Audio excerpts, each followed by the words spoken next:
Ja, mir geht es auch perfekt. Wer ist noch hier? Hallo, guten Morgen, Sir. Morgen, Shivangi. Guten Morgen. Wie geht es Ihnen? Ja, perfekt. Und dir? Mir geht es auch gut. Alles klar. Die beide sind immer bereit. Die ersten zwei. Ja, Sehr toll. Okay. Und was ist das dann Thema heute? ja, heute haben wir neues Ausbildung Regelwerk. Genau. Das könnte diskutiert werden und ja, das ist ein sehr politisches Thema, aber sehr wichtig, wirklich wichtiges Thema. Genau, darauf haben wir immer gewartet, eigentlich. Endlich schaffen wir. Ja, sehr bald jetzt. Ja, sehr schön. Okay. Kunal, guten Morgen. Guten Morgen, Sir. Wie geht es Ihnen? Ja, gut. Und dir? Ja, auch gut. Genau. Also, Mekale ist ja fertig. Mekale ist jetzt vorbei. Keine Ahnung eigentlich. Die Spuren sind schon in Gedanken. So, wir brauchen auch ein bisschen mehr Zeit eigentlich. Am Papier, ja, Sie sind recht. Am Papier ist schon vorbei, weg. Aber in Gedanken eigentlich nicht jetzt. Nein, das weiß ich auch. Also, das braucht vielleicht 20 Jahre noch. Ja, richtig. Aber dann, man hat schon damit begonnen. Und diese Einen guten Schritt. genau, richtig. Wir hören heute ja vielleicht Interessantes von anderen. Viele haben das vielleicht schon akzeptiert, manche haben immer noch vielleicht viel dagegen und wollen gar nicht akzeptieren. Aber meiner Meinung nach, meistens sind mindestens zufrieden oder wollen das akzeptieren, auch wenn sie einige Änderungen vielleicht noch brauchen könnten. Aber seit Jahren, besonders die Menschen aus Rajasthan, meiner Meinung nach, sie hatten immer Nase voll von Englisch. Ja, Englisch hat viel geschadet. Also solches Gefühl hatte man schon. Man dachte, warum nicht? Also zu Hause spreche ich Marwari, aber auf Englisch wird mir erzählt im Unterricht. Das passt nicht. Meine volle Energie wird so vergeudet. Es gibt immer einen Konflikt und endlich verstehe ich nur Bahnhof, worum es eigentlich ging. Ja. Das ist wirklich ein sehr, sehr weiter Schritt. Und das konnte man nur von Modi Sarkar erwarten, vielleicht, meiner Meinung nach. Ja, also, oh mein Gott, nein, vielleicht das sollte man nicht sagen, ansonsten wird das so gesehen, dass ist nur eine Seite. Eine Seite bin ich ja natürlich aber nicht. Okay, also, wir beginnen schon. Bildungspolitik 2020 Indiens. Was denken Sie, Freunde? Was haben Sie verstanden? Wir diskutieren, damit wir eigentlich das ein bisschen besser voneinander verstehen. Wir alle haben Zeitungen gelesen, vielleicht Fernseher gesehen, aber immer noch gibt es vielleicht was nicht klar. Wer beginnt? Ja, bei mir auch. Das war noch nicht 100% klar. Deswegen habe ich auch ein bisschen Angst vor dem Sprechen. Aber ich habe versucht, nein, ich muss daran teilnehmen, damit auch ein bisschen etwas verstehen. Zuerst, es gibt eine Veränderung nach 30 Jahren. Bevor 30 Jahren hat er keinen Schritt von der Regierung genommen. So, das ist ein guter Schritt, dass nach 30 Jahren wir haben ein bisschen Veränderungen in National Education Policy gemacht und das ist einen guten Schritt. Das bedeutet, die Regierung ist begeistert, um Bildungssystem zu verbessern und das ist nicht die letzte Veränderung vielleicht. Wenn wir brauchen, natürlich machen wir viel Veränderung für die Verbesserung und auch die HRD-Ministeriumsname ist auch neu gegeben. Education Ministry vielleicht. Genau, das ist richtig. Das ist ein neuen Schritt und das ist sehr, sehr gut. Und es gibt viele Veränderungen. Ich habe auch nicht alle verstanden. Zum Beispiel, es gibt auch ein Konzept, das heißt Balvatika. Bevor ersten Klasse die Studenten können in Balvatika besuchen und da lernen. Und wie Sie schon erwähnt haben, über Sprachen, vielleicht bis 18. Klasse oder so, ich weiß nicht, oder 6. Klasse. Bis 18. Klasse das Medium, Medien, die Sprache, vielleicht die regionale Sprache, alles wird unterrichtet. So, es ist entschieden und es gibt viele Veränderungen und es gibt neue Konzepte, 5 plus 3 plus 3 plus 4. Früher das war 10 plus 2 und jetzt in vielleicht 4 Sichten das Leben von den Studenten ist geteilt. Und so wird die Entwicklung passieren in der Zukunft. Und was noch? Ja, das wollte ich nur sagen. Alles klar. Also Sie haben recht, bis 5. Klasse nur lokale Sprache, regionale Sprache. Also bei uns, zum Beispiel, ich komme aus Rajasthan. Also in Rajasthan, lokale Sprache ist eigentlich, zu Hause sprechen wir Marwari, aber regionale Sprache ist Hindi. Also auf Hindi wird dann unterrichtet. Regionale oder lokale, haben sie gesagt. Also, und dann indirekt haben sie auch gesagt, dass die Sprache der Familie, was man zu Hause, was der Schülerin zu Hause spricht, damit also keine Konflikt. Das ist ja wunderbar. Richtig. Und früher haben die Studenten mit 6 Jahren begonnen. Und jetzt, sie beginnen schon im 3. Also nach 3 Jahren können sie schon zur Schule gehen. Okay. Ja. Und es gibt auch eine gute Nachricht für uns, besonders für die Studenten, die Sprache lernen. Es gibt auch ein Institut, bald sehen wir das in Realität, Indian Institute of Translation and Interpretation. Wir haben auch darüber gesprochen, ja. Das ist auch in Planung.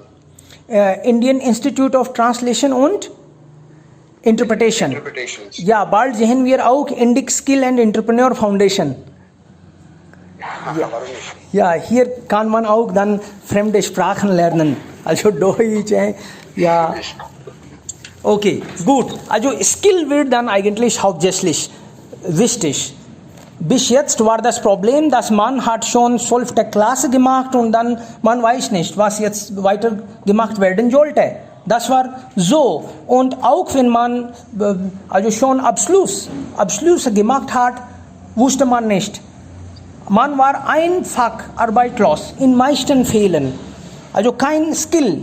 Aber jetzt man lernt das einfach. Sie haben gesagt, dass, wie Kunal du gesagt hast, also 5 plus 3 plus 3 plus 4. Also diese Weise wird dann diese Schule erledigt. Und dann nach 6. Klasse, man macht auch dann Internship. Das kommt auch dann dazu. Und wenn man, und das war sehr interessant eigentlich, dieses Schulsystem, dieses neues Schulsystem wurde ehrlich gesagt von Deutschland adoptiert. Das ist schon in Deutschland so. Die Studenten müssen nicht zur Uni gehen. Sie müssen nicht College besuchen. Sie machen also Abschluss und dann sie entscheiden für die Arbeit. Das ist jetzt bei uns auch sehr gut. Ja. Nächste Person bitte. Ja, schon wieder. So, das ist so. Bis jetzt, wenn die Studenten zur Schule gehen, dann müssen die alle Studenten Abschluss BA oder BSc oder BCom. So, sie müssen bis 3 Jahren erledigen. Diese Degree bis 3 Jahre absolvieren. Aber jetzt die Regierung hat diese Entscheidungen getroffen, dass in zukünftiger Zeit, wenn die Studenten nur ein Jahr zur Schule geht, dann bekommen die Studenten Diploma. Und wenn die Studenten 2 Jahre zur Schule gehen, dann bekommen sie wenn sie nur ein Jahr an der Uni gehen, dann bekommen die Zertifikatskurs und dann in der zweiten Jahren Diploma und die dritte Jahre sie bekommen Postdiploma oder Advanced Diploma. So in zukünftiger Zeit die Studenten können nur 2 Jahren oder 1 Jahren auch diese alle Kurse besuchen wie Deutschland. So diese Weise die Regierung hat diese Entscheidungen getroffen. Und ja, Kunal hat schon gesagt, eigentlich die Schulsystem ist gleich. So das ist 4 plus 3 plus so, das ist so, aber die Schulsystem ganz gleich. Und die schöne Nachricht ist, dass die Studenten können regionale Sprache lernen. So bis 5. Klasse, die Studenten werden nur Hindi oder Marathi oder Tamil lernen. So in diese Weise sie können mehr lernen und die Kenntnisse verbessern können auch. Und Sanskrit, ja, so das ist die gute Nachricht für uns, dass in zukünftiger Zeit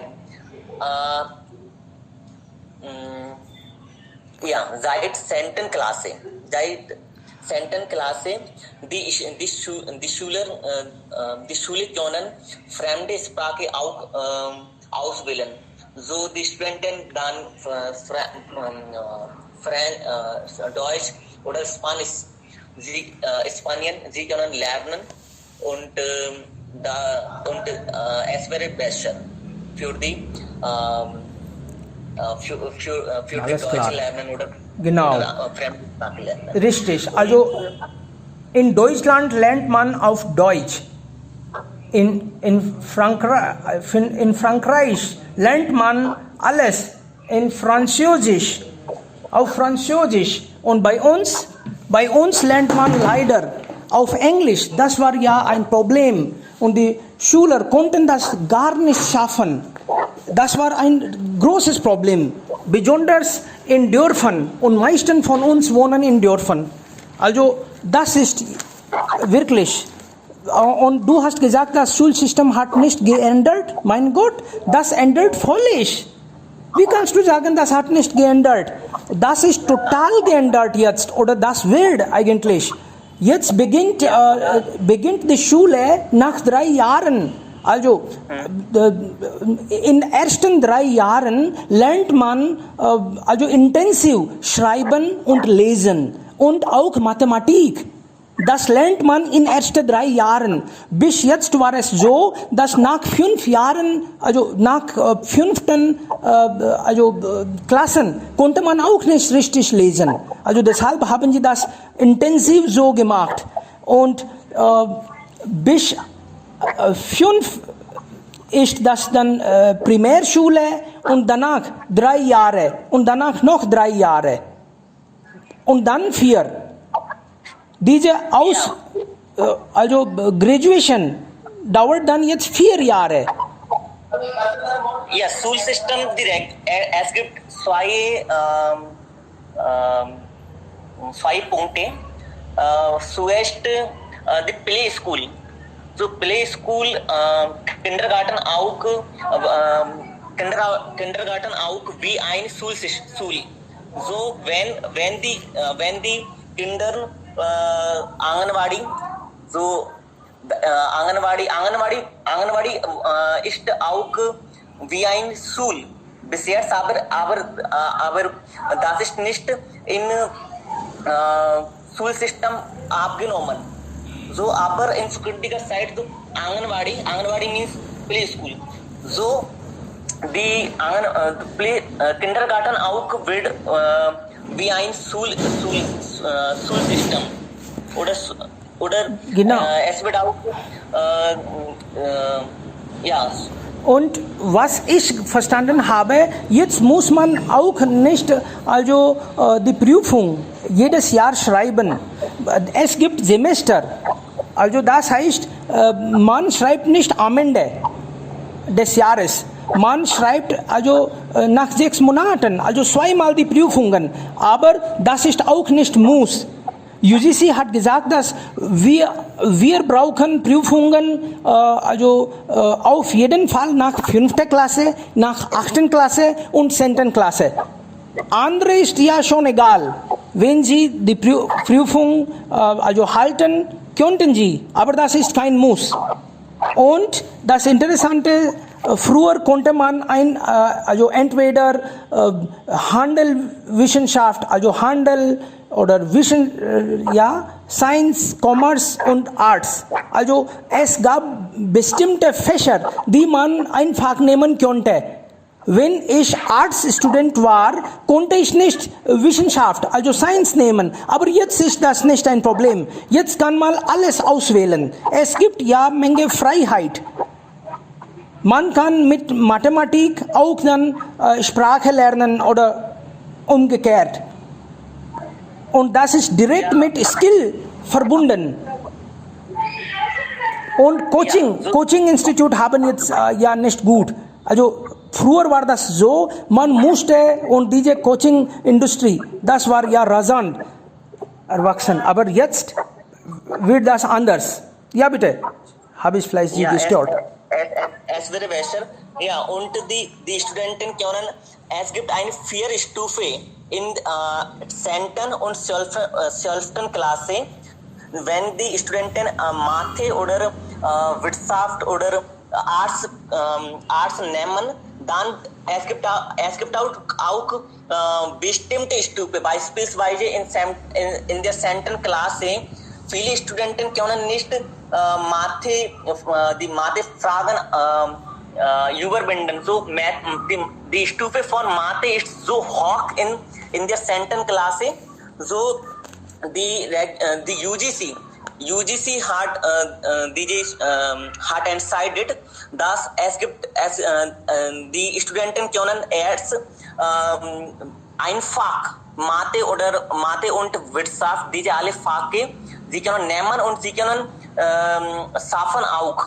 So das ist die beste Lösung und beste Entscheidung von der Regierung auch. Genau. Und wir hoffen auch, dass in zukünftiger Zeit die Studenten bekommen viele Möglichkeiten und sie bekommen Arbeit auch. So Skill India, so in zukünftiger Zeit Indien wird auch eine gute Ausbildungs Beispiel geben die anderen Ländern auch. So, das ist alles klar. Und das ist sehr wichtig, weil Bildungspolitik ich denke vor 34 Jahren diese Regeln geändert und nach 34 Jahren. So, das ist die lange Zeit und inzwischen viele hat schon geändert. So, das ist die gute Entscheidung von der Regierung. Richtig. Was sagen die anderen? Rajan will was sagen. Er hat auch was geschrieben. Ja, Rajan, bitte schon. Wir wollen auch verstehen eigentlich. Wir alle haben etwas gelesen und jetzt diskutieren. Für die Klarheit. Bitte. Vielleicht dieses neue System ist wirklich toll. Ich wollte das auch vor 8 Jahren wollte das gleiche System. Und ich denke, das System ist nicht aus Deutschland, das System ist aus USA. Meisten Regeln sind gleich wie USA, nicht aus Deutschland. Aber die zweite Schritte von Regierung wird von Deutschland beeinflusst. Nach einigen Jahren, vielleicht nach 24, haben wir auch Arbeitsschule. Diese Coaching-Institute haben eine sehr gute Möglichkeit jetzt. Sie können sich in Arbeitsschule ändern und sie können auch da bleiben. Also das ist das eine schlechte Zeit für Coaching Institutes. Sie wollen nur ein Zertifikat. Sie können sich in Arbeitsschule ändern, wechseln. Wir können das sagen. Und UGC, AICTC gibt es kein Wort wie UGC, AICTC und so weiter. Es gibt 3 Organisationen früher. Jetzt gibt es nur eine Organisation, HECI sagt man. Also früher gibt es sehr viel Politik zwischen AICTC und UGC. Man sagt, dass UGC ist für Kongress und AICTC ist für BJP. Heute gibt es nicht. Heute gibt es keine Politik zwischen dieser Organisation. Und heute haben wir nur eine Organisation, AICI. Das ist wirklich toll für uns. Und wie du schon gesagt hast, dass nach 12. Klasse haben wir vielleicht eine Wahl, selbst zu entschieden, welche Stream sollen wir gehen. Also wenn ich Engineering mag, dann kann ich auch einige Fächer von Musik, von Sprache und von anderen Bereichen ganz einfach auswählen. Früher war das so, diese Fächer will als Extracurriculum-Aktivitäten genommen und sie haben keine Punkte. Aber jetzt diese Fächer haben auch einige Punkte. Als zum Beispiel, wenn ich nicht Mechanics studieren wollen, dann kann ich einfach Musik oder Sprache auswählen. Musik und Mechanics haben gleiche Punkte. Es gibt keinen Unterschied zwischen diesen 2 Fächern. Also als Ingenieur kann ich auch Musik spielen oder kann ich auch einige Sprachen lernen. Also das ist wirklich Neues und das ist was ich wirklich wollte. Danke. Sehr gut, ja, sehr schon. Also etwas Neues, vieles Neues, ja. Wir haben schon erwartet, man hat immer beschimpft, dass Mekale hat unser Schulsystem ja kaputt gemacht. Wir waren ganz anders früher und jetzt ist Mekale dann vielleicht vorbei. Das alte System ist vorbei. Genau. Ja. Ich heiße Manish, ich bin hier in Deutschland. Ich habe ein neues Thema hier. In Deutschland gibt es ein Cube, das heißt Dualschulung. Hat jemand eine Idee, was Dualschulung ist? Ich denke, es ist nicht da in Indien, Dualschulung. Dualschulung heißt, man geht in Schule, auch man kann bei der Firma arbeiten. Also in einem Semester man geht in Schule für 3 Monate und man kann auch in Firma für 3 Monate arbeiten. Und wenn es Prüfung gibt, man bekommt Punkte beides für die Fächer und auch für die Arbeit, die man hat in Firma gemacht. Das ist Dualschulung.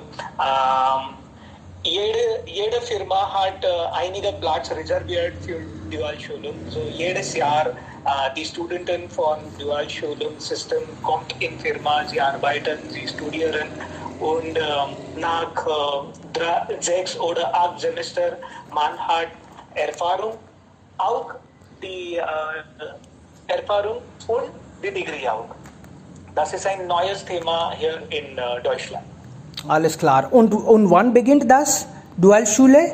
Also wir haben schon über Berufsschule schon das gehört, dass 2 Tage also theoretisch lernt man und 3 Tage arbeitet man und dann ist man perfekt. Aber wann kann man schon Dualschule beginnen? Mit 6. Klasse oder ja, wann?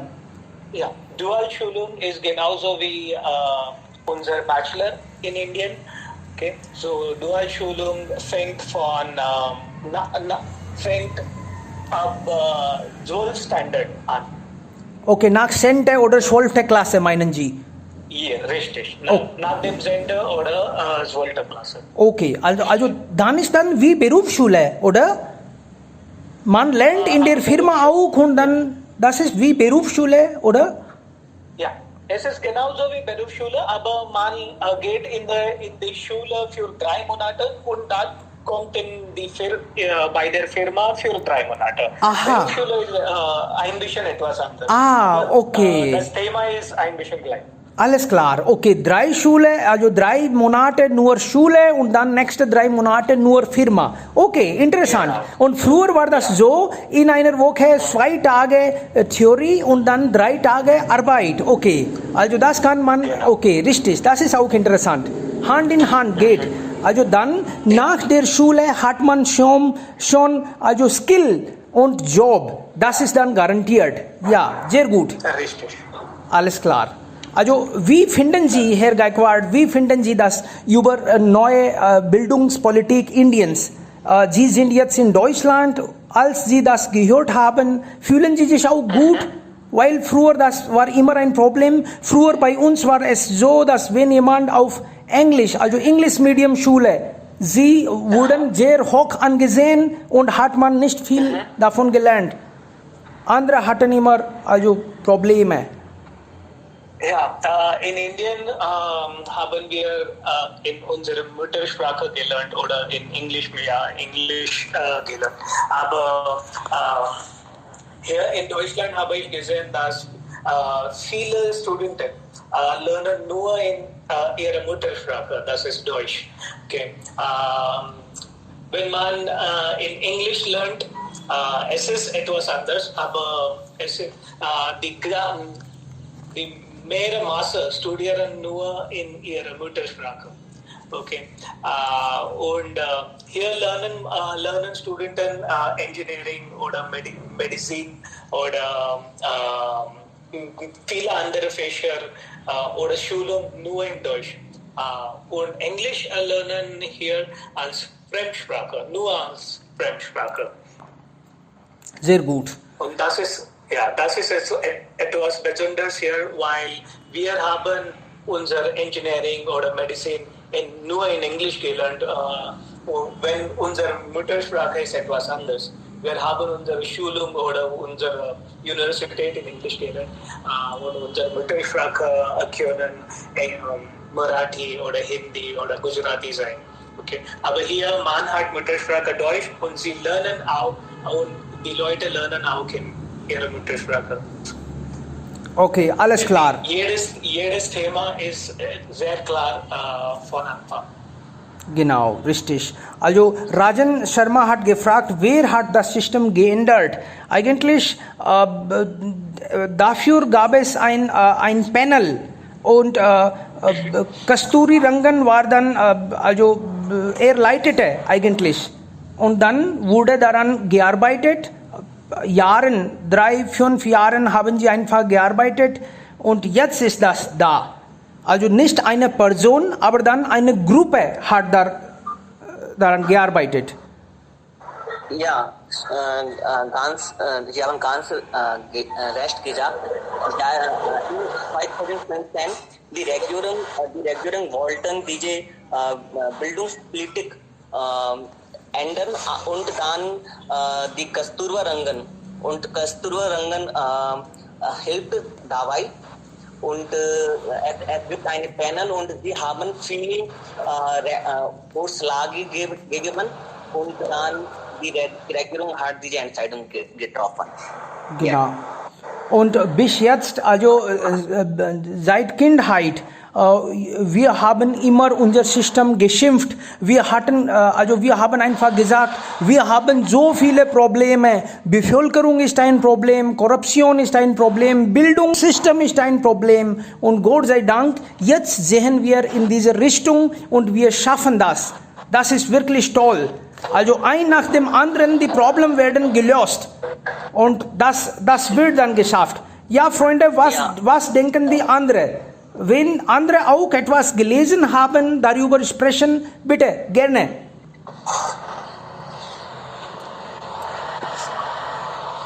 Ja? Hallo. Ja, bitte. Ja, Biranjan, bitte schon. Ja, heutiges Thema ist eigentlich neue Schulpolitik. Bildung ist eigentlich ein schöner Weg nach Himmelreich. Und neue Schulpolitik wird von unserer Regierung mitgebracht. Darüber haben wir schon vor einem Jahr in JKK diskutiert. Herr Seli. Ja, und neue Schulpolitik wird von unserer Regierung mitgebracht, weil die Situation unseres Bildungssystems nicht so gut war. Und früher haben wir die Schulpolitik, die von Rajiv Gandhi im Jahr 1986 gebracht wurde. Und statt des Personalentwicklungsministeriums nennen wir jetzt Bildungsministeriums. Das ist eine gute Idee. Früher sagen wir eigentlich Human Resource Development.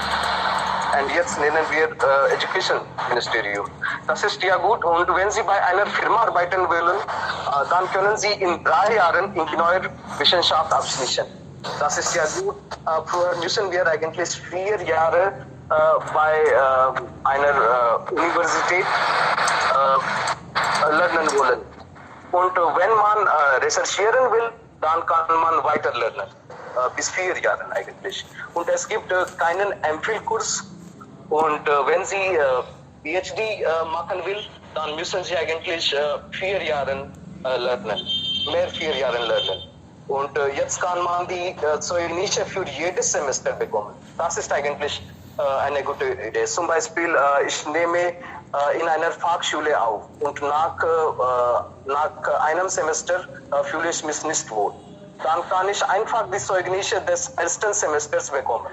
Und ich kann auch mein Fach wechseln. Zum Beispiel jetzt verfolge ich Ingenieurwissenschaft. Ich kann einfach History oder Geschichte machen. Das ist ja eine gute Idee. Und für die Hochschule haben wir früher viele Organisationen. Zum Beispiel früher gab es UGC oder AICTE, aber jetzt wir nur eine Organisation. Das ist ja auch gut. Und wenn die Kinder 3 Jahre alt werden, dann müssen die Kinder zur Schule gehen.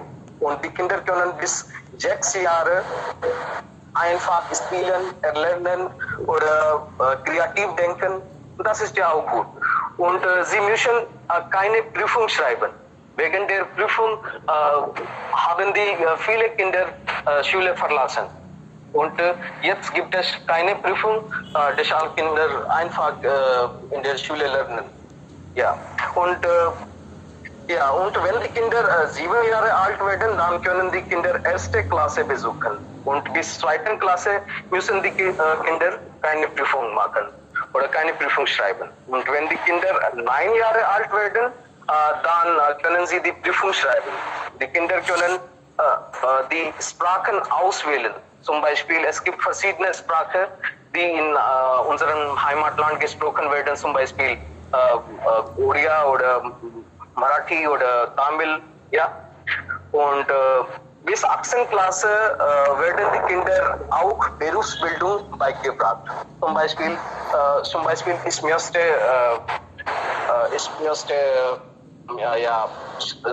Herr Schneider werden. Dann kann man ja einfach Bildung oder Berufsbildung machen. Das ist ja gut. Und sie können auch andere indische Sprachen lernen. Und von 9. Klasse bis 12. Klasse können die Studenten einfach Mathematik, Biologie, Chemie und gleichzeitig auch Hindi, Geschichte und Politik lernen. Und die Studenten, die Wissenschaft lernen, können auch Geschichte oder Politik. Aber jetzt gibt es keine Regel. Zum Beispiel, ich gehöre zum Wissenschaft, dann muss ich Physik oder Chemie oder Mathematik lernen. Gibt es keine Regel. Und Fremdsprachen kann man auch lernen. Und meiner Meinung nach ist die neue Schulpolitik sehr gut für unsere Zukunft. Ich bin der Meinung, dass wir jetzt können wir in einer Schule oder bei einer Schule Fremdsprachen unterrichten. Das ist auch gut für uns. Außer Chinesisch. Ich bedanke mich bei Ihnen. Ja. Fremde Sprachen kann man lernen, außer Chinesisch. Chinesisch darf man nicht. Ja. Chinesisch darf man nicht. Noch 2 Ideen, die ich eigentlich sehr gut gefunden habe, sind, also früher hat man zum Beispiel für College beworben. Man wollte BA machen oder BSc machen. Und irgendwann, wenn man also wegen persönlichen Gründen etwas nicht schaffen konnten oder nach 1 oder 2 Jahren musste man zum Beispiel das verlassen, dann bekam man nichts. Aber jetzt, wenn man 1 Jahr das also besucht hat und dann bekommt man Zertifikat. Und wenn man 2 Jahre besucht hat und nicht weiter lernen will, dann bekommt man Diplomation. Und wenn man das komplett macht, dann bekommt man ja Degree. Also, das heißt, die Zeit wird nicht vergeudet. Man bekommt etwas in der Hand. Das habe ich sehr gut gefunden. Und noch eins, noch eine Idee, also die mir gefällt. Jetzt, früher waren die alle College oder Schule direkt, die College, also ist nicht Schule, College, die waren mit einer Universität verbunden und sie mussten alles machen, was eigentlich von der Universität geleitet wurde. Aber jetzt, sie verbinden sich direkt mit UGC oder so etwas ist so, Namen habe ich vielleicht nicht erinnert, zum Beispiel UGC, sie sind jetzt direkt verbunden und sie können neue, innovative Ideen bringen und dann ist kein Problem, sie brauchen keine Universität inzwischen, sie können selbst entscheiden. Sie können eigentlich diese Kurse selbst gestalten. Das ist auch sehr interessant. Also Navachar, Innovation ist erlaubt. Früher war das gar nicht möglich. Ja, das war es. Okay? Ich denke, du hast recht, ich denke, noch eine Sache. Ich denke, wenn unser Bildungsminister selbst sehr hochgebildet ist, dann können wir den neuen Themen oder neue Schulbildungssystem sehen. Bis jetzt, wir wissen nicht, wie viel unser Minister selbst gelernt hat. Genau. Okay, so ich denke, wenn selbst hochgebildet ist, das ist auch eine gute Idee. Dann kann neues System empfehlen. Natürlich, haben Sie recht. Genau. Früher gab es auch Zeiten, da Bildungsminister selbst nicht studiert hat. Das war ja komisch manchmal. Ja. Jetzt ist das nicht mindestens. Gott sei Dank, dass wir kommen auch weiter. Okay, ja Freunde, noch jemand hat welche Ideen, etwas anderes gefunden? Hallo. Im neuen Bildungssystem? Hallo. Ja bitte, Jitendra, bitte schon. Ja, guten Morgen an alle. Und neue Ausbildungssystem, so wir haben diesen neuen Ausbildungssystem als nach eigentlich 30 Jahre und wir müssen, ich weiß nicht so viel Detail über diese neue Ausbildungssystem Wir können das nicht gut hören. Jitendra, wir können das nicht gut hören. Hallo. Hallo. Ja bitte, jetzt besser. Ja, okay, klar, danke.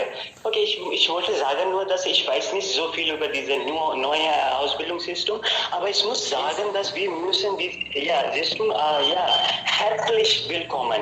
Und ich glaube, ich würde auch sagen, dass diese neue System bringt bessere Freiheit und auch mehr Wert an praktische Kenntnisse wird gelegt und das ist toll für unsere Ausbildung. Danke. Genau, richtig. Und nach dem Studium sind die Menschen hoffentlich jetzt nicht arbeitslos. Wie? Also nicht so viel. Wenn wir mit anderen früheren System also vergleichen, das ist total anders. Ich möchte etwas hinzufügen. Bitte. Ja, so HRD Ministerium, neue Ausbildung Politik 2020. Die NEP wurde von Kabinett genehmigt, aktuelle und ehemaligen HRD-Ministerium halten gemeinsam Jackson nur eine Transform-Konferenz ab. Für das indische Bildungssystem stehen wahrscheinlich mehrere Änderungen bevor. Aber jetzt, Kabinett der Union hat am Mittwoch die neue Nationale Ausbildungspolitik, NEP, genannt als gebilligt und das Ministerium für persönliche Entwicklung im Bildungsministerium unbekannt. Und bei der Ausbildung, bei der Ankündigung sagten die Union-Ministerium Prakash Javadekar und Ramesh Pokhriyal, dass es eine einzige Regulierungsbehörde und für alle Hochschuleinrichtungen geben und MPhil eingestellt würde. Das als Herr Gaikwad gesagt hat. Und das digitale Lernen voranzutreiben, wurde eine nationale Führung für Bildungstechnologie eingerichtet. Und werden acht regionale Sprachen und kulturelle Labor werden entwickelt.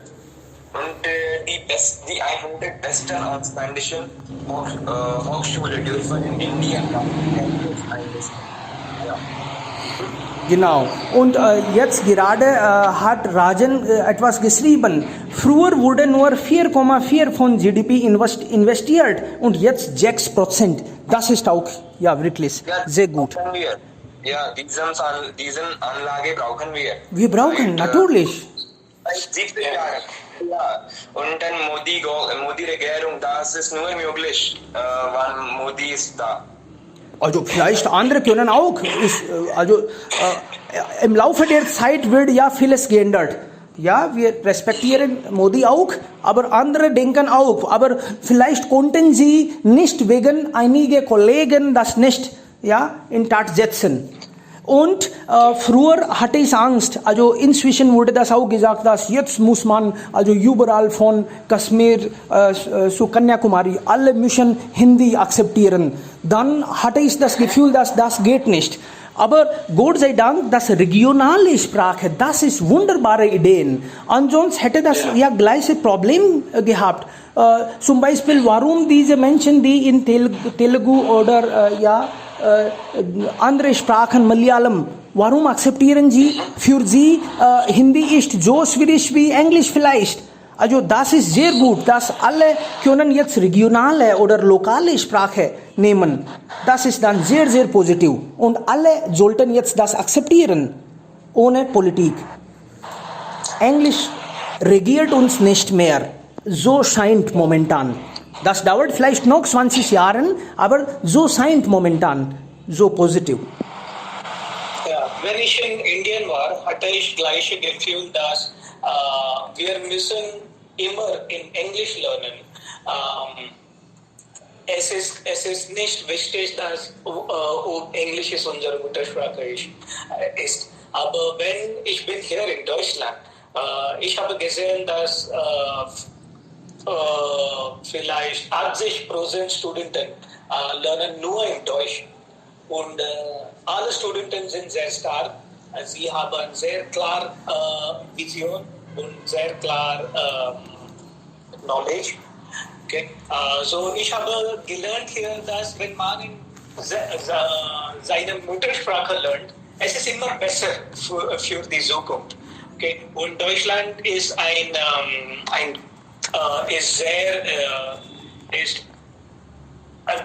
Deutschland macht sehr gut in technischer und auch in Medizinbereich. Der wichtige Grund ist, weil man lernt hier in seiner Muttersprache. Auch in Indien, wir haben verschiedene Muttersprachen. Wenn es möglich ist, dass wir können in unserer Muttersprache lernen, ich denke, das ist eine große Idee oder bessere Idee. Natürlich. Aber das ist sehr schwer, weil wir haben so viele Muttersprachen und verschiedene Schulungssysteme ist nicht immer möglich. Sie haben recht. Also Englisch oder eine Sprache hat nichts zu tun mit Wissen. Ja, nichts zu tun mit, aber wenn die Menschen das auf Englisch gelernt haben, dass sie nicht richtig verstanden haben, leider. Und sie haben immer negativ gefühlt, oh mein Gott, ich kann nicht Englisch. Also das Gefühl war, ich kann nichts, aber das war eigentlich nicht die Sache. Jetzt sind sie vielleicht stolz darauf, dass ja, ich kann Telugu und auch, ich lerne alles in Telugu und ich bin stolz darauf. Wenn man die gleiche Sprache zu Hause benutzt, dann versteht man natürlich besser. Man kann auch mit der Mutter darüber reden. Man kann mit anderen Kollegen, also das alles zusammen hat einen großen Einfluss und lernt man dann besser. Ansonsten ist das immer ein Konflikt. In der Schule wird etwas anderes unterrichtet. Zu Hause kann ich nicht reden darüber. Dann lernt man auch nicht so gut. Ja. Hallo.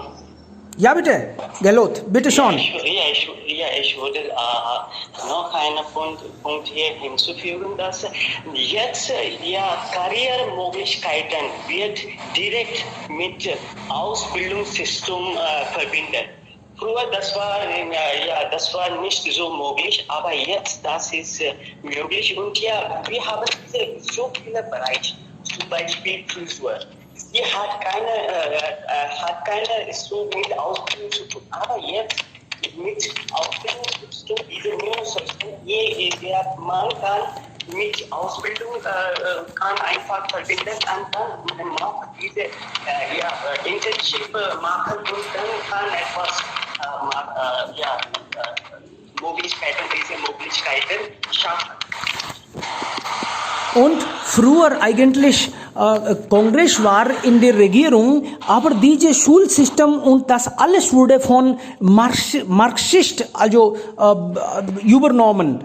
Sie haben uns immer beschimpft, alles Indien ist schlecht oder niedriger Qualität. Uns wurde das so immer wieder gesagt. Wir dürften nicht über Pratap lesen. Ich habe auch in Rajasthan geschämt. Oh mein Gott, wir haben nicht über Pratap gelesen, aber Babur war die Beste. Also das war ja schrecklich. Aber wenn wir wenn wir unsere Großheit, wenn wir unsere Kultur, wenn wir unsere Historie richtigerweise lesen, dann fühlen wir eigentlich anders. Das konnte nicht lebenlang so regiert werden.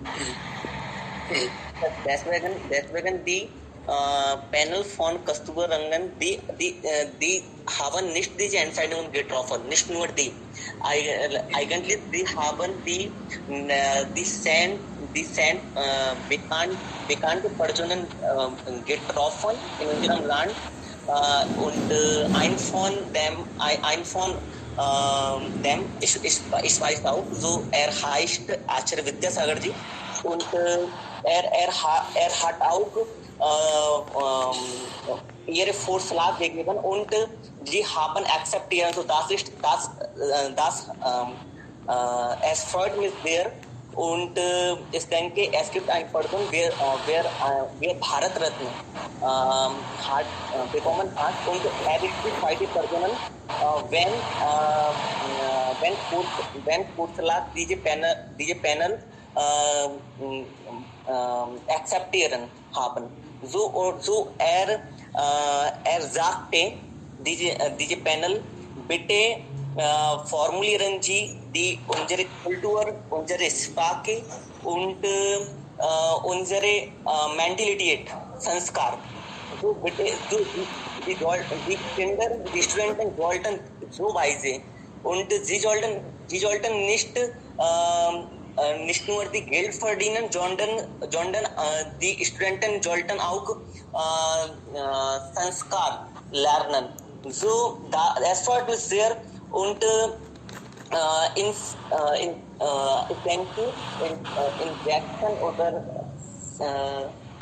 5. Klasse, sie haben so viele, beispielsweise Bhagavad Gita und Bhagavad Gita oder Shlokas, Sanskrit Shlokas, so diese Panel, diese alle Vorschläge übernommen. so das ist auch gute Punkte. So deswegen in dieser Zeit könnten auch diese alle Sanskara lernen. Genau, richtig. Also BJP oder Kongress ist uns egal. Das vielleicht beide brauchen wir nicht. Aber wir brauchen unsere Wurzel. Wir wollen unsere Geschichte. Ethik. Leider war inzwischen Ethikunterricht weg. Das war kein Fach mehr. Uns wurde gesagt, wir brauchen das nicht. Wir brauchen Job, Geld. Das ist nicht alles. Gott. Ja.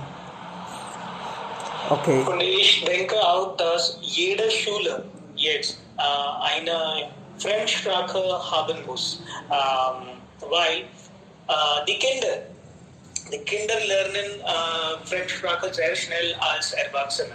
Und wenn wir haben eine Fremdsprache, wenn wir können eine Fremdsprache sprechen, es ist viele Möglichkeiten in Europa oder in Russland oder Südkorea.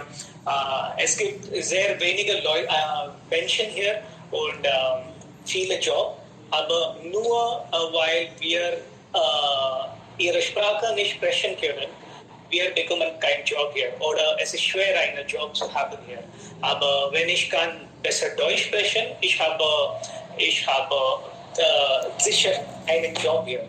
Wenn wir können das unsere Kinder unterrichten, es ist besser für ihre Zukunft. Genau. Und bei uns war das auch ja problematisch. Also zum Beispiel, wenn jemand Zulassung bekommen hat und dann hat man schon entschieden, oh, am Ende für 15 Tage lese ich etwas und dann schreibe die Prüfung und dann ich bin schon BA. Ich bin dann schon BCom. Das war die Mentalität der Studenten auch. Sie haben das Studium nie ernsthaft genommen. Aber jetzt, sie müssen das richtig lesen. Also nach 6 Monaten, also das ist jetzt Semestersystem. Das geht nicht. Und das muss ich ja auch richtig verstehen. Aber inzwischen habe ich auch etwas so gelesen, dass nicht nur die Prüfung ist nicht muss manchmal, aber in College nicht nur die Prüfung, auch die Mitschüler, Mitstudenten, sie bewerten auch. Also wie ist das Verhalten des Studenten, andere Sachen, nicht nur Studium. Also diese Ethik und Verhalten und alles zusammen wird bewertet. Das finde ich interessant. Ich weiß nicht, wie das funktioniert, aber dann das ist. Also nicht nur das. Früher wurde das getestet, wie viel man im Kopf also pauken kann. Das war der Test früher. Das hat mit Wissen nichts zu tun. Wenn jemand besser pauken kann, dann ist man ja Nummer 1. Und nach Nummer 1 bekommt er keinen Job. Das war das, ja, die Schönheit. Ja, Schrecklichkeit, sollte man sagen. Aber jetzt ändert das sich vielleicht, hoffentlich. Okay, Freunde, noch jemand hat etwas gelesen oder besser verstanden? Wir würden ja gerne das alles hören. Und man sagt, dass Sanskrit ja bekommt auch dann jetzt, ja, vielleicht, ich habe das nicht richtig gelesen, Sanskrit oder Vedic Fächer oder etwas kommt auch inzwischen. Ja, ich weiß. Sanskrit ist auch eine sehr alte Sprache. Ich habe gefunden, dass viele deutsche Wörter kommt aus Sanskrit. Die Luft ist ein Sanskrit-Wort. Im gleichen Thema, es gibt verschiedene Wörter auch in deutscher Sprache, die kommt aus Sanskrit. So, ja, aber ich habe das nicht verstanden. Was kommt daraus? Man hat gesagt, jetzt wird Sanskrit auch viel also unterrichtet oder habe ich vielleicht falsch verstanden. Aber wenn Sanskrit man also viel Wert gibt, was kommt daraus? Das habe ich nicht verstanden. Immer noch. Ich weiß, dass fast in alle indischen Sprachen Sanskrit-Wörter sind da oder ja, beeinflusst. Das weiß ich. Aber wenn man Sanskrit lernt, wie benefitiert man, das habe ich nicht verstanden. Ja. Wenn du Sanskrit lernst, Sanskrit hat sehr große oder sehr lange Wörter. Wenn du diese Wörter sehr klar sprechen kannst, es ist besser, eine Fremdsprache zu sprechen oder verstanden. weil Sanskrit hat die Struktur. Ich habe gefunden, dass die deutsche Grammatik und Sanskrit, ich habe auch Sanskrit gelernt. Die deutsche Grammatik und Sanskrit Grammatik ist ein bisschen gleich. Nicht alles, aber ein bisschen gleich. Wir in Deutsch konjugieren wir das Verb in der gleichen Thema. Wir konjugieren Verb in Sanskrit auch. So, wenn du Sanskrit lernst, es ist ein bisschen einfach, Deutsch zu verstehen. Und ich denke auch unsere Sprache von Südindien haben viele verschiedene Sanskrit-Wörter. Ist das richtig? Ist jemand von Südindien hier? Ja, normalerweise gibt es viele. Heute ist auch vielleicht Bhargavi oder ja, aber in diesem Weg Sanskrit hilft. Und ich finde das auch logisch, was Sie gerade gesagt haben. Also wenn man Sanskrit lernt, dann vielleicht gibt es Halstraining oder eine richtige Training von diesen Organe, Vokale, und dann kann man vielleicht leicht andere Sprachen besser. Okay. Yes. Okay, indirekt so hilft das. Wenn man हम अपनी संस्कृत भाषा जानामि und ich möchte sagen, wenn man auf Sanskrit sprechen kann, dann nach meiner Meinung, kann viele Sprachen lernen. Indische Sprachen. Beispielsweise, wir könnten einfach Marathi auch verstehen, Kannada und Tamil und Urian. Diese alle sind ganz anders, aber sie könnten ein bisschen verstehen und sie könnten einfach lernen auch. So viele Wortschatz ist auch gleich. Ja, genau. So, ich glaube, gleich und wenn man Sanskrit sprechen kann, dann bekommt man viele heilige Ideen auch. Ist denke so, weil Sanskrit ein heilige und wissenschaftliche Sprache ist. So,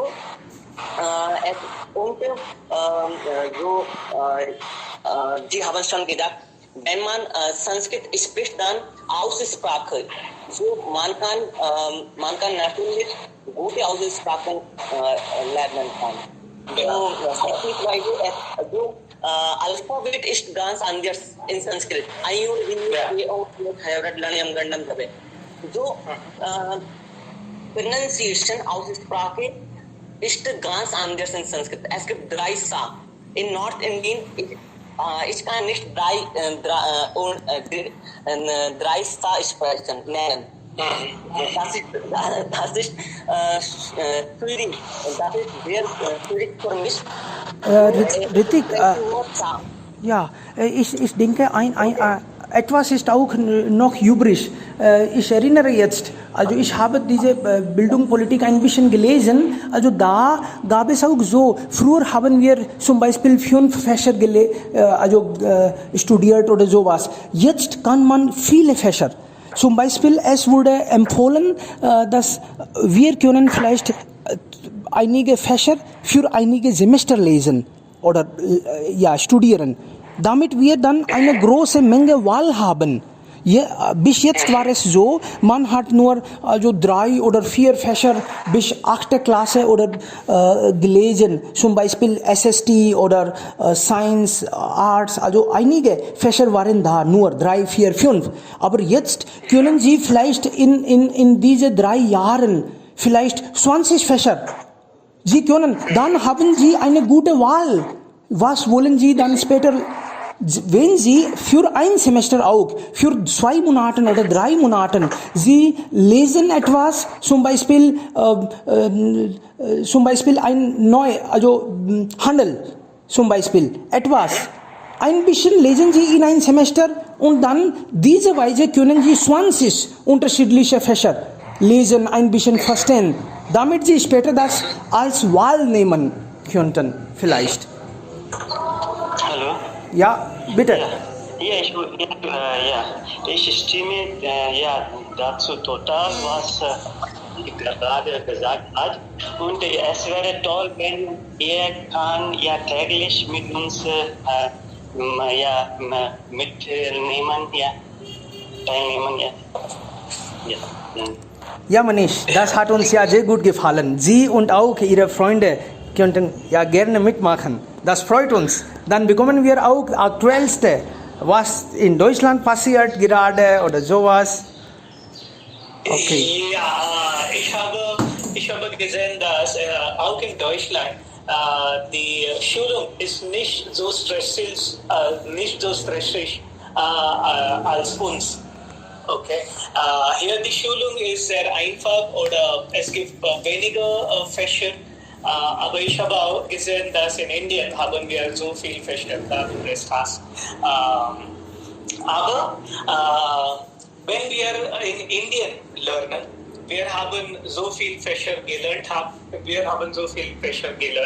und dann, wenn wir in Firma arbeiten oder in der Büro arbeiten, wir haben eine Idee von jeder Fächer, jeder Fach. Okay, und wir haben unsere Meinung. Aber hier in Deutschland habe ich gesehen, dass wenn man etwas nicht weiß, er kann nicht hinzufügen. Er hat keine Idee, wie der Fächer ist. Und er muss alle lernen, wenn im Büro ist.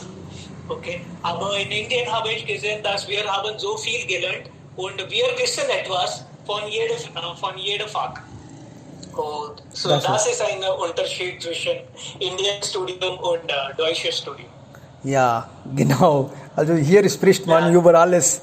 Ja, auch wenn man... In Indien wir lernen überall und in Deutschland lernen wir sehr wenig, aber sehr tief in einige Fächer. Genau, wir sprechen auch viel. Ja, das ist der Unterschied. Wir geben Rat, auch wenn wir nichts davon wissen. Trotzdem wir sprechen über alles. Ja. Vielen lieben Dank, Freunde. Ja, wollen Sie noch weiter? Bitte. Ich möchte nur eine Dinge sagen. Ja. In Indien, unser elektronischer Ingenieur hat auch ein bisschen Idee über Software oder Informatik. Und in Deutschland, wenn man Elektronik-Ingenieur ist, hat keine Idee über Software oder Informatik. Das ist der Unterschied zwischen Indian Ingenieur und Deutschland. Alles klar. Und Shuminder sagt, deshalb werden die Inder intelligent betrachtet. Alles klar. Ja. Vielen lieben Dank, Freunde. Wir treffen uns morgen auch mit einem neuen Thema. Das war sehr gut. So viel wurde ja darüber auch geredet.